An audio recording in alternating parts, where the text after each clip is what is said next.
जमुनापारी, जखराना, सिरोही, गुजरी और बतीसा, ये पांचों ब्रीड मध्यम आकार के हैं और दूध की क्षमता में अच्छी हैं।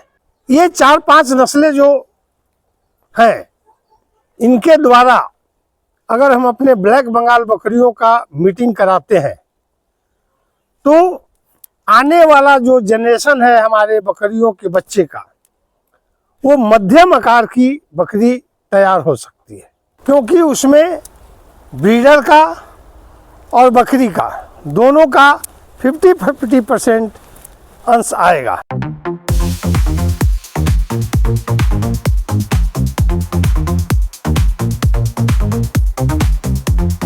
दोस्तों नमस्कार, मैं ओंकार तिवारी बाबा गोट फार्म से।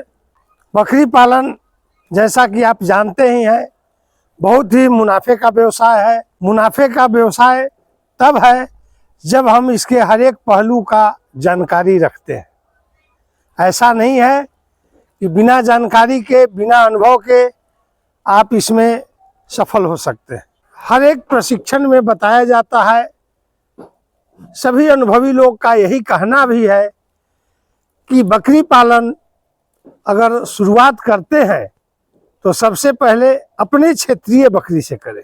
ऐसा इसलिए कहा जाता है कि क्षेत्रीय बकरी हमारे क्लाइमेट की बकरी होती है, हमारे वातावरण में घुली मिली होती है और ज़्यादा दूरी से उसको सफ़र करना नहीं पड़ता है, इसलिए वो बीमारियों का शिकार भी कम होती है और एक ही वातावरण में थोड़ा कम या ज़्यादा जगहों के आवागमन में वो पुनः सेट हो जाती है। मेरा कहना ये भी है, क्षेत्रीय बकरी से गोट फार्मिंग जरूर करें, लेकिन क्रॉस ब्रीड बहुत ही ज़रूरी है अगर आप बकरी पालन में सफलता प्राप्त करना चाहते हैं तो, या अच्छा मुनाफा कमाना चाहते हैं तो।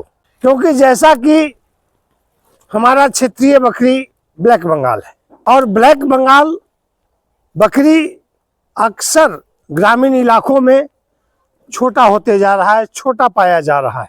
एक एडल्ट बकरी का औसतन वजन अगर निर्धारित करते हैं तो मुश्किल से 16 से 20 किलो के दरमियान होता है। मैं ये नहीं कहता कि अच्छी बकरियां ब्लैक बंगाल में नहीं मिलती है, मिलती है, लेकिन वो महंगी होती है।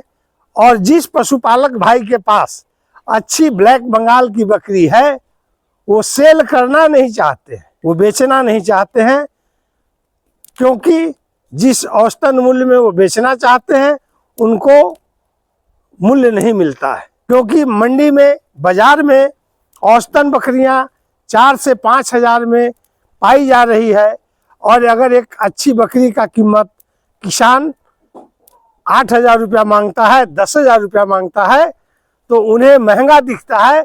वो सोचते हैं कि भाई जो बकरी हमें 5-6 हज़ार में मिल रही है तो मैं वैसी बकरी 8-10 हज़ार में क्यों लूँ। उनका सोचना ऐसा इसलिए है कि वो बकरी पालन में नए हैं, वो बकरियों के ब्रीड का, बकरियों के क्वालिटी के बारे में जानकारी नहीं रखते हैं या बकरियों के गुणवत्ता के बारे में जानकारी नहीं है। अच्छी बकरी हमें क्या रिजल्ट देगी और जो कम दाम की बकरी है वो हमें क्या रिजल्ट देगी, ऐसा तब पता लगता है जब उनकी सस्ती बकरी बच्चे देती है, बकरी के पास दूध नहीं होता है, बच्चे दूध के अभाव में कुपोषित होते हैं या फिर मृत्यु के ग्रास बनते हैं, तब जाके उनकी निंद्रा भंग होती है और वो सोचते हैं कि हमने बकरी का चुनाव गलत किया है। इतना ही नहीं, बकरी के चुनाव के साथ साथ ब्रीडर का भी गलत चुनाव होता है। नेक्स्ट पीढ़ी में जब उनके बच्चे अच्छे ग्रोथ में नहीं आते हैं, वो भी उनका नुकसान का कारण बनता है। आज हम इस क्रॉस ब्रीड का गणित को समझने का प्रयास करेंगे। जब हम फार्म की शुरुआत करते हैं, बकरी पालन की शुरुआत करते हैं, तो क्षेत्रीय बकरी से करते हैं और हमारा क्षेत्रीय बकरी ब्लैक बंगाल है।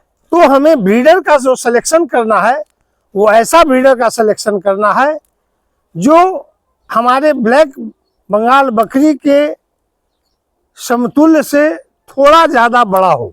लोगों का तो मैं नहीं कह सकता, लेकिन मेरा मानना है कि हमारे ब्लैक बंगाल बकरी के लिए 3-4 नस्ल के जो बकरे हैं, जैसे कि जमुनापारी, जखराना, बतीसा, सिरोही और गुजरी, इनके द्वारा अगर हम अपने ब्लैक बंगाल बकरियों का मीटिंग कराते हैं तो आने वाला जो जनरेशन है हमारे बकरियों के बच्चे का, वो मध्यम आकार की बकरी तैयार हो सकती है। जहाँ तक दूध की क्षमता है, तो दूध की क्षमता में भी आने वाले जनरेशन में बढ़ोतरी होगी, क्योंकि जमुनापारी, जखराना, सिरोही, गुजरी और बतीसा, ये पांचों ब्रीड मध्यम आकार के हैं और दूध की क्षमता में अच्छी हैं।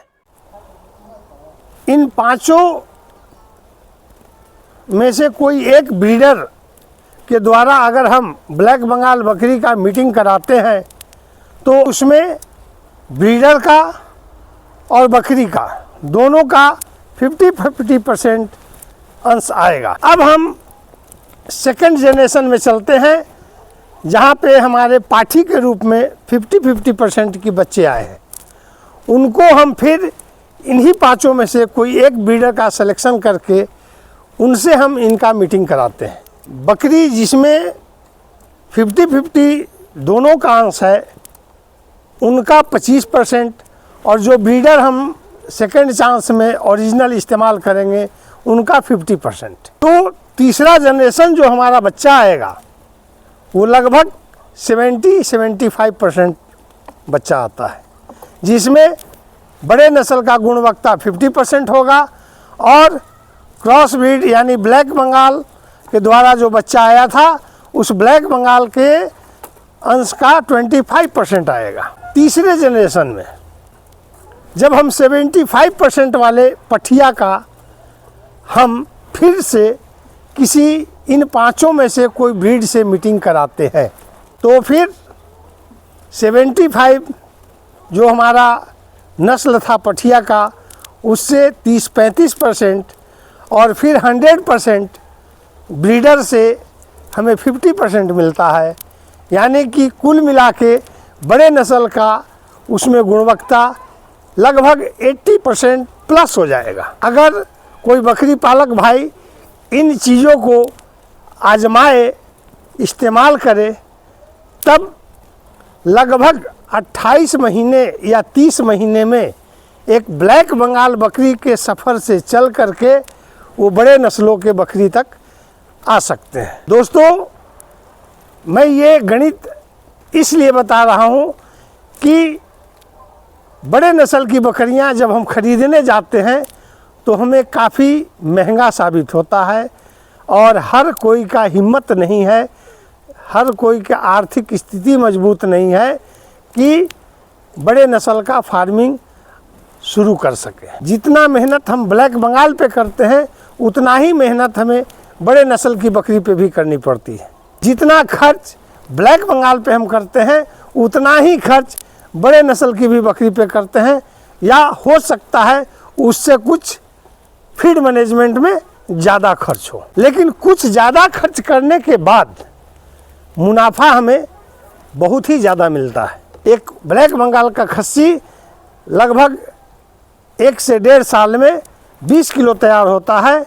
वहीं पे अगर हम बड़े नस्ल की बकरी का पालन करते हैं तो 1 से 1.5 साल में 40 केजी पे जाता है। ब्लैक बंगाल बकरी का जो बच्चा होता है उसमें मोर्टलिटी दर ज़्यादा होता है, लेकिन अगर बड़े नस्लों का हम पालन करते हैं तो इनके बच्चों में मोर्टलिटी दर कम हो जाता है, जिसका मुख्य श्रेय जाता है बकरियों के दूध पे। ब्लैक बंगाल बकरी बच्चे देने में माहिर है, लेकिन दूध की क्षमता उन बकरियों के बच्चों की संख्या के अनुपात में काफ़ी कम पड़ जाता है। ब्लैक बंगाल बकरी 2-3 बच्चे तो अक्सर देती है, लेकिन कभी कभी 4-5 की संख्या में भी बच्चे दे देती है। वहाँ पे बच्चों का जो वज़न होता है जन्मते समय काफ़ी ही कम होता है। दूध की भी मात्रा 5 भागों में 3 भागों में बट जाता है और बच्चे का ग्रोथ नहीं हो पाता है। लेकिन वहाँ पे अगर हम बड़े नस्ल का चुनाव करते हैं या फिर धीरे धीरे ब्लैक बंगाल से क्रॉस ब्रीड के द्वारा हम बड़े नस्लों तक आते हैं, वहाँ पे हमारी बकरियों के दूध की क्षमता बढ़ जाती है और जिससे कि हमारा बकरी के बच्चे का मोर्टलिटी दर कम हो जाता है और हम नुकसान से बच जाते हैं। तो दोस्तों, मेरा मानना ये है, बिहार से जुड़े हुए लोग हैं, ब्लैक बंगाल की फार्मिंग कर रहे हैं, वो क्रॉस ब्रीड पे ध्यान दें और अच्छे ब्रीडर का सिलेक्शन करें और मेहनत करके धीरे धीरे मात्र 28 से 30 महीने होते होते वो एक अच्छे खासे क्रॉस ब्रीड पे पहुंच सकते हैं और आगे चल के उनका फार्म काफ़ी प्रोग्रेस में आ सकता है। बकरी पालन का जो व्यवसाय है, मैंने पहले भी कई वीडियो में बताया है, ये संयम का, ये धैर्य का व्यवसाय है, पेशेंस का व्यवसाय है, ये जल्दीबाजी का व्यवसाय नहीं है। तो फिर मिलते हैं दोस्त किसी नई जानकारी के साथ अगले वीडियो में। जय हिंद, जय भारत।